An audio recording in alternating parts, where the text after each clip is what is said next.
Hello.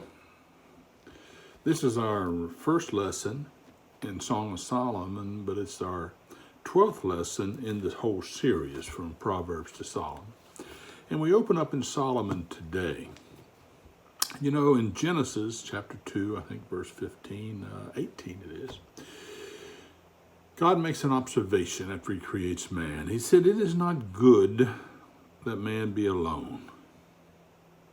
And so that led him to create a companion for man. Companionship is necessary for humanity. And companionship takes, if you've been in our class very long, you understand those four different authorities or establishments or institutions that God creates, which is the personal priesthood, and that's the relationship that man has with his God. The second one is the family. The third one is his church, and the fourth one is his state. And man has a relationship in all four of those estates, all four of them. And it's critical that we look into those. You know, there's a series on television on the History Channel I watch called Alone. It's where they drop off these 8 or 10 or 12 people onto a remote island or in the Arctic or Patagonia or somewhere, and they give $500,000 to whoever could survive the longest. And I always thought it was interesting watching these people develop, because I would look at someone who had 20 years experience in the outdoor living, and they would get there and they would build a shelter that looked like a permanent cabin. They learned how to fish. They could eat weeds. I mean, they came there. They were the most prepared, the most talented, the best in-shape people in there. And I would pick one. I said, that person's going to make it. They're going to beat all the rest. But there was a trend that I followed after watching several seasons of this that I noticed.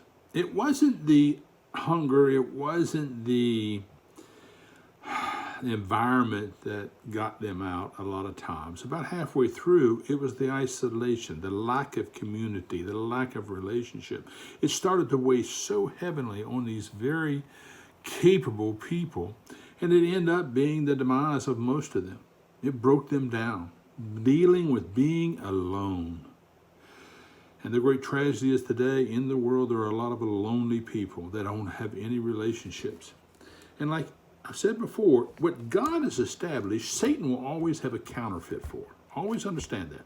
Everything and every principle that God has, Satan has a counterfeit for it. Even like the personal priesthood, it's a relationship between man and his maker that has to be established and maintained and cared for. Satan says, no, man doesn't need God. Man is God. That isolates man from the very first relationship. And so that, and it coins phrases like, if it's to be, it's up to me. What an arrogant, selfish statement. Don't put that on your t-shirt. If you got it on a t-shirt, don't wear it. It is not the proper or even correct position. Let me tell you something. It's to be, it's about you and God and his will for your life. And that's critical. The second institution is family. And Satan's institution for family, you see it today. It's gangs. These young men in these cities that come from families of generational single-family households are hurting. They're lonely. They're missing the other element in a single family. There's a lot of Christian single families. We have them in our church. They're doing the best they can. Those children, however, are at a disadvantage, and you need to look out. That's why the church is charged to take care of widows and orphans, because they are at a great disadvantage because of the relationship flaw, sometimes through no fault of the surviving spouse at all. But that family, Satan will have a substitute, and it will be gangs, and they will give everything for that gang, everything. Of course, the third institution is the church.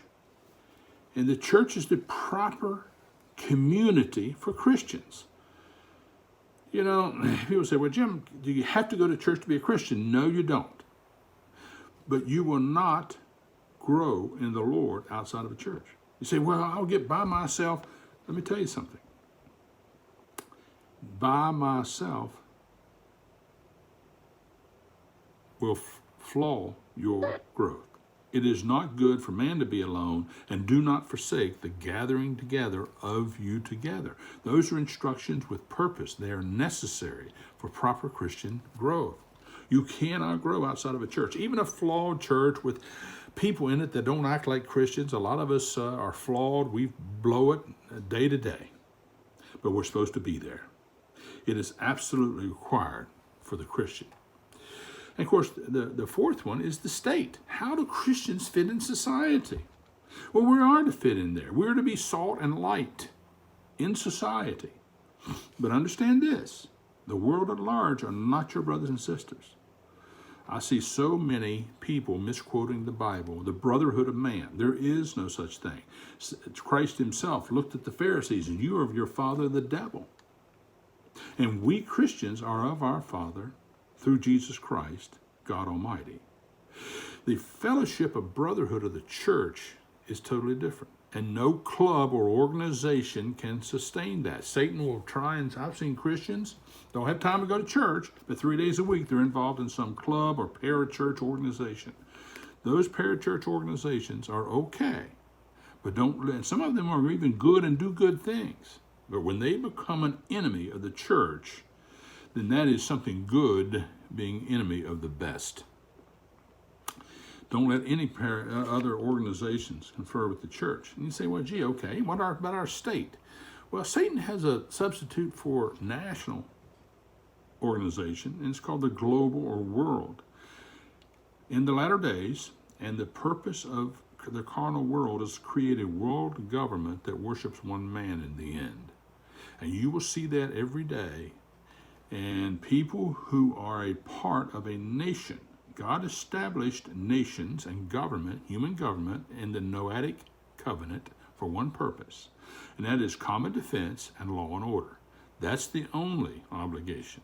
When government starts to take the place of your church and wants to take care of the quote-unquote brotherhood of man, that is not a biblical, theological, correct position. A state has an obligation, common defense and law and order. When I vote for political leaders, I look at common defense and law and order. If you're against law and order, I will not vote for you. Law and order is the purpose of the Noahic covenant to establish human government. And so, always remember that. The gifts that we are given spiritually are for communal application. None of the gifts will be practiced by a person by themselves. No, your gifts are to give to other people in your community. And in that particular community of God, it's the church. And so, therefore, understand that. Now, back into Solomon. Solomon really has four authors, really five. Solomon himself opens the poem. He speaks. The Shulamite woman speaks. The young woman speaks. The narrator speaks. And the brothers speak. So as you're reading through Solomon, sometimes it'll say you'll see the woman speak to her his, and then Solomon hers, and then they from the brothers or the narrator. So when you're reading this poem, it has really four different speakers in it. Now, one author, and that's God Almighty, has written this down to establish certain boundaries in a very important relationship of a man and a woman. It's critical. And this verse 1 speaks up where this is the song or poem of Solomon, and then immediately it goes into the woman. This is a Shulamite woman from Kedar. Now, there's a lot of controversy here, and I've read all the different theological positions, and they don't all match or come to an agreement because there's not enough information here. What we do know is she's Shulamite. Now, the problem is the word Shulamite, if you change one letter, could be a woman of Shula, which is an area north of the Gola, or it could be a woman of Jerusalem and Shulamite.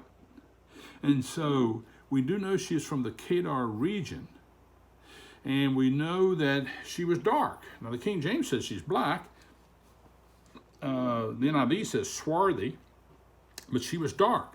And some go to say, well, she was over in Kings when he speaks about the daughter of the Egyptian kings. This is a black woman out of Africa. Well, Solomon, there's not enough evidence here to make that conclusion whatsoever. Also, Agatha, which is a young woman that served in the house of David who grew up with Solomon, many think it's her. And really, we don't have enough biblical information to make a definitive identification of this woman. Also, when you start to read in chapter 1, verse 5 and 6, you find out she's dark because she said, I am in the fields, the sun. I'm in the sun all day. And she said, do not judge me because I'm dark. It doesn't mean don't look out for me because I'm black. It says don't think I'm unworthy because I'm tanned rather dark and almost black, probably from the sun in that area. Now you have to understand a little bit about the culture then. For a woman to be perceived as feminine back then, they couldn't look like they were in the field all day. They were really kept their skin as light as possible. Now today, women go to tanning booths all over and they love that golden tan, and to our culture, it's appealing. But to the culture of this day, it was not appealing. It was the difference between a feminine woman and a working woman. Now today, a feminine woman can be a working woman. We've come a long way in that arena. But the truth is, don't get hung up on the race of this woman, because it has nothing to do with race. It has to do with that she was a working woman forced by her brothers to not only tend her vineyard, but their vineyards too. She was in the sun all day long. If you've been in that sun,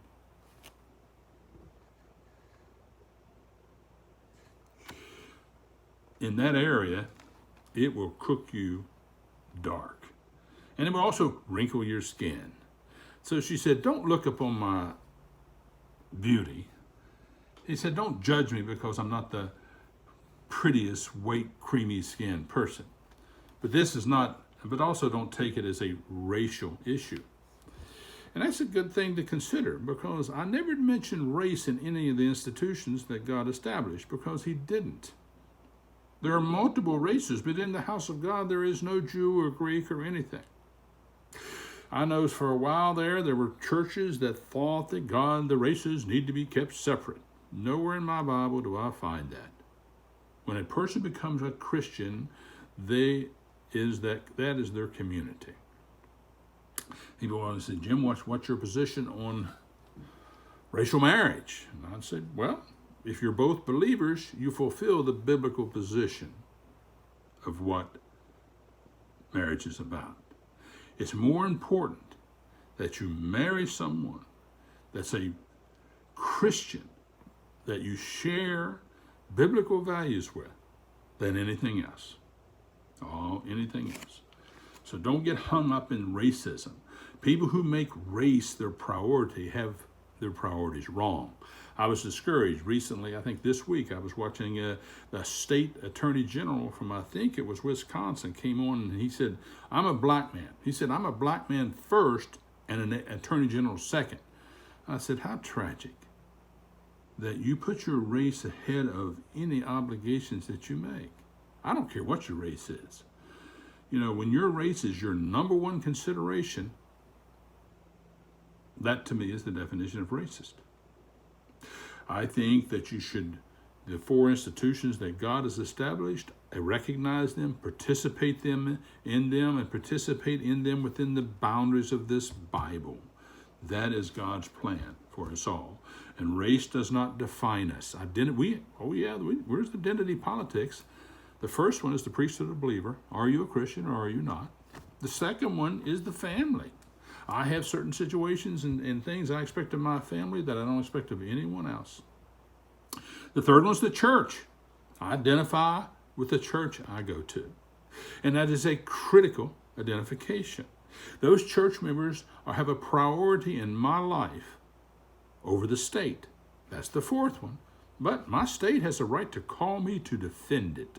And I served in the military and would be called up by my state again for common defense. And I think that's the biblical position of most Christians.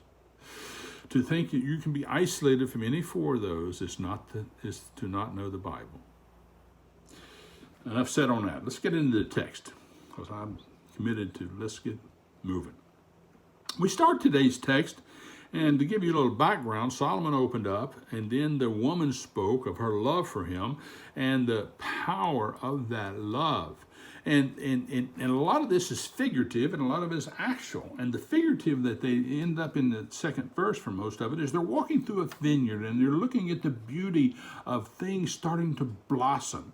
And this is an allegory to their relationship starting to blossom.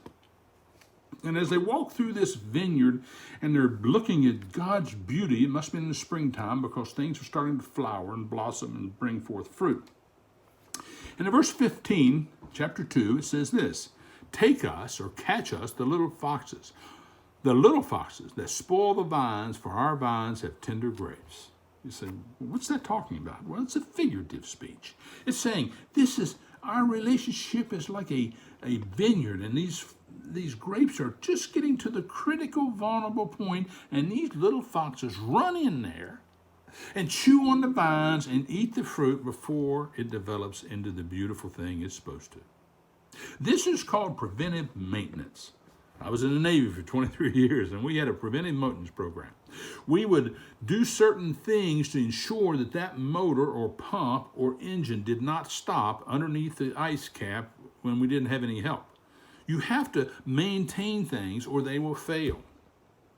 And if you wait for that air conditioner that's out there screaming for 3 weeks, and then you wait for it to fail, you're going to have a problem getting someone out there, and your life is going to suffer because you did not do preventive maintenance.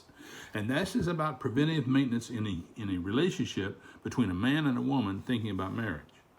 What you have to realize is that relationship is susceptible at its most vulnerable time. Just like children, we raise in the family, when the children are young, what do? We watch out for them. We take care in everything they eat. We don't let that baby eat grapes, the whole grape. We slice it up, or we do certain things to prevent choking. We are ultra conservative and protective of children. Now, sometimes certain mothers can forget and over-hover and become helicopter mothers and be hyper protective throughout their life, and that can get a little overdone. But this relationship, let me tell you what, if you have a young relationship, a young marriage, a young relationship, you better put in some protective procedures to make sure that little things, while they're still little, don't spoil the vine. And what kind of preventive things would you do when it's, a couple of things. A relationship's most vulnerable if there's separation. I remember I married my wife, took her to Hawaii, and then jumped on a submarine and left for 3 months. Think about that.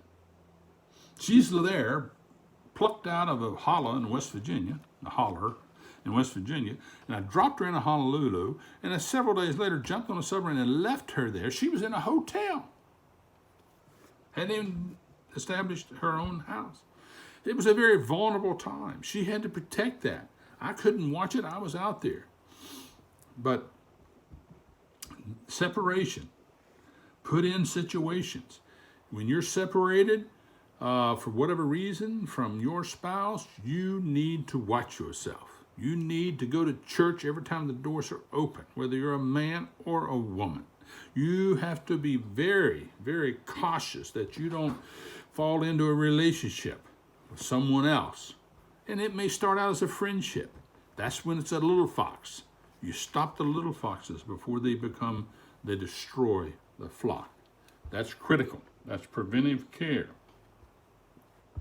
Verse 16 talks about building trust. My beloved is mine and I am his. He feedeth among the lilies. Let me tell you what, if you protect your relationship, over time, you'll build trust between a husband and a wife. If that trust is violated, it will never recover fully. I hate to say that, but let me tell you something. You blow trust once, and there's a scar, like a heart attack, put on a heart. When a person has a heart attack, that portion of the heart dies, and the heart has to make up for it, but is never as strong as it was before. And this trust, once you protect your relationship, this trust will go strong. And that's critical. Now, building trust, it tells you here you need it, but it don't tell you how to build it. But if you read Paul's instructions in Ephesians chapter 5 and Colossians chapter 3, it goes into specifically how a Christian marriage builds trust between the two. The New Testament gives us Christians particular instruction on how to protect your marriage. Don't ignore that. Follow it. It's critical. But he says that's trust. Now, most of the scholars, and I'm his, he feedeth among the lilies, because once that trust is there, there's a certain access which is provided. I don't want to get into the literal of that, because some of the scholars, or some of the theologians you read, that talks about the intimacy involved in a marriage, and once the trust is there, how that intimacy is so much sweeter. And that's what feeding among the lilies means. Verse 17, until the day break and the shadows flee away, turn, my beloved, and be like a roe or a young hart. That's a hind or a deer or a female, and a young hart is a buck or a stag upon the mountains of Bethar. And it talks about, and first off, it doesn't mean all night sex, okay? A lot of you do that. The day breaking is the evening.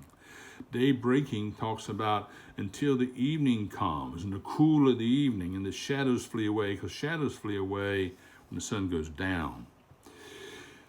Turn, my beloved, and be thou like a roe or a young hart. And it talks about the love and the desire that one has for the other. And it talks about them in the mounts of Bether. Some theologians refer this to an actual mountain range and watching these deer and the buck court action through the mountains. Others say, well, no, it means a little bit more intimate than that. And the mountains of Bether refers to the breast of the woman, which is referred to somewhere else in here.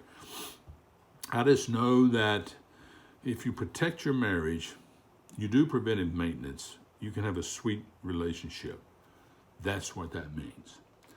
Now, as we move forward, you find out here again in chapter 3, the first 4 verses talk about restraint, because there's a great deal of passion built up during the courtship period.